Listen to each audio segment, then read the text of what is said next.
आज था जन्माष्टमी का दिन। तो सबसे पहले उठी, पहले जो घर में बिखरा हुआ सामान था वो सारा समेटा, क्योंकि कुछ सामान ग्रोसरी का ख़त्म हो रखा था। तो वो मैंने रात ही मंगा लिया था, क्योंकि आज जन्माष्टमी में कुछ मिठाई वगैरह अगर बनेंगी तो उनकी ज़रूरत पड़ेगी। तो जो जो चीज़ ख़त्म थी वो मैंने सारी मंगा ली थी। तो मैंने इनको डब्बे में फ़िल कर दिया। फिर उसके बाद लगाई यहाँ पर झाड़ू। तो पूरे ही घर में झाड़ू लगाई। उसके बाद जब सारा सामान, मतलब झाड़ू तभी लगती जब पूरा सामान सेट हो जाए। तो ये दाल भी रह रही थी तो मैंने इसको भी डब्बे में फ़िल कर दिया। उसके बाद झाड़ू तभी ही अच्छी लगती है जब घर में पूरा सामान सिमट गया और बेड वगैरह सब कुछ सेट हो गए हों।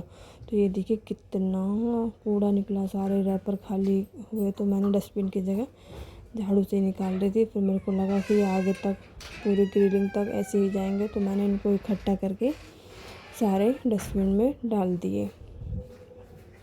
उसके बाद झाड़ू को आगे तक लगा लिया। पहले मैं सोच रही थी मशीन में भी पानी डाल लूँ, तो फिर लगा कि इससे तो अच्छा पहले झाड़ू ही निकालूँ। तो मैंने ऐसे ही झाड़ू को पूरे घर में निकाल लिया। झाड़ू लगाने के बाद भैया कान्हा जी वगैरह को भी नहलाना धुलाना था। तो जब मेरा काम करने का मतलब बॉडी में मतलब लगता है वीकनेस या फिर एनर्जी नहीं आती, तो मैं चला लेती हूँ टीवी में गाने। पता नहीं बहुत सी बहनों की आदत होगी, मेरी तो है। मैं तो सारे काम गाना चला के फटाफट कर देती हूँ। तो मतलब अकेलापन महसूस नहीं होता है और इन्जॉयमेंट के साथ काम हो जाए तो और भी बढ़िया है। तो मैं तो ज़्यादातर गाने चला कर ही सारे काम करती हूँ। तो मेरे सारे काम फिनिश हो गए थे फ़िलहाल के लिए। तो जो मैंने मतलब झाड़ू वगैरह बर्तन वगैरह पड़े थे वो मैंने सब कर लिए थे। तो ये मेरा बच्चा एक्टिविटी कर रहा था। उसके बाद मैंने मशीन भी लगा दी थी पहले ही। तो अब मैं एक चक्कर कंप्लीट हो गया था मशीन का, तो फटाफट फिर कपड़े निकाले, क्योंकि मेरे को पोछा भी लगाना था। उसके बाद नहाने के लिए जाना था।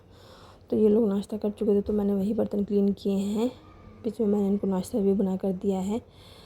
तो मतलब सब तरफ पूरे घर में घूमते रहो और हाथ चलाते रहो, तो भी काम ख़त्म करने में मुझे 12 बज गए थे। चाहे हम 5 बजे उठ जाएँ या 4 बजे उठ जाएँ, तो ये मेरी हेल्प ज़रूर कराता है अगर घर पे रहता है।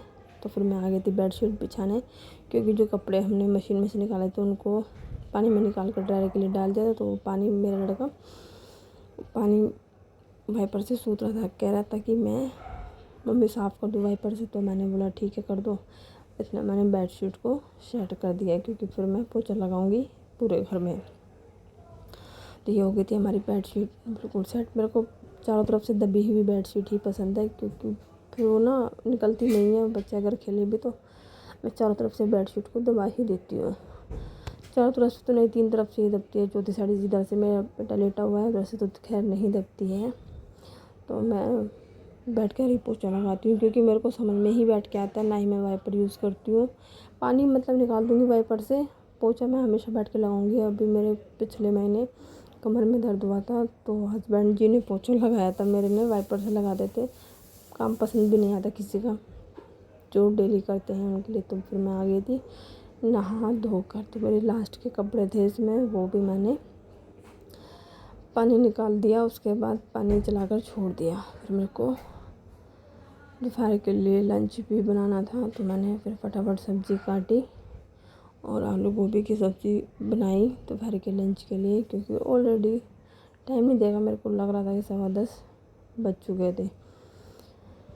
उसके बाद मैंने सब्ज़ी आटा वाटा लगा के रख दिया। फिर पोछा पूरा मतलब जहाँ से मशीन के पास से भी पोछा लगा कर मैंने कंप्लीट कर दिया। उसके बाद मैंने कपड़े सुखा दिए।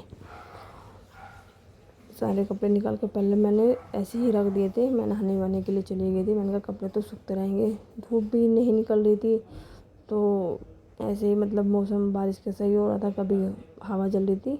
तो फिर दोपहर का लंच करने के बाद फिर आ गया था ये मिठाई बनाने का सामान। तो ये पापड़ भी लेकर आए थे, मखाने भी लेकर आए थे, काजू बादाम खोया जो जो मतलब मेरे को चाहिए था वो मैंने मंगाया मिठाई बनाने के लिए। जन्माष्टमी पे तो सबके घर पे ही मिठाई बनती है। ये थी बूरा, किशमिश और चीनी, जो कि डबल डबल आ गई थी हमारे घर में। पैकेट ऑनलाइन आ गए थे। और ये ग्रोसरी की दुकान से ये थे बीज खरबूजे के। तो सबसे पहले मैंने मिठाई बनाई घिया की लोज। तो ये घिया भी लेके आए थे क्योंकि इनकी फेवरेट है। तो मैंने सबसे पहले घिया को कद्दूकस किया, फिर उसको कढ़ाई में चढ़ाकर पकने के लिए गैस पर छोड़ दिया। फिर उसके बाद तैयारी करी दूसरी मिठाई की। तो ये था मेवा पाक मिठाई थी, जिसमें सारे ड्राई फ्रूट्स को भूनकर घी में और मिक्सी में ग्राइंड कर कर बनाया जाता है मेवा पाक। आप सबने नाम भी सुना होगा, जो कृष्ण जी को भोग लगता है जिसका, वही चीज़। तो मैंने ये फटाफट सारे ड्राई फ्रूट्स को फ्राई करके मिक्सी में ग्राइंड करा था और ये मैंने नारियल को कद्दूकस कर दिया था। एक कटोरी का मेजरमेंट ले रखा था मैंने, उस हिसाब से मैंने चीनी की चाशनी बनाई थी।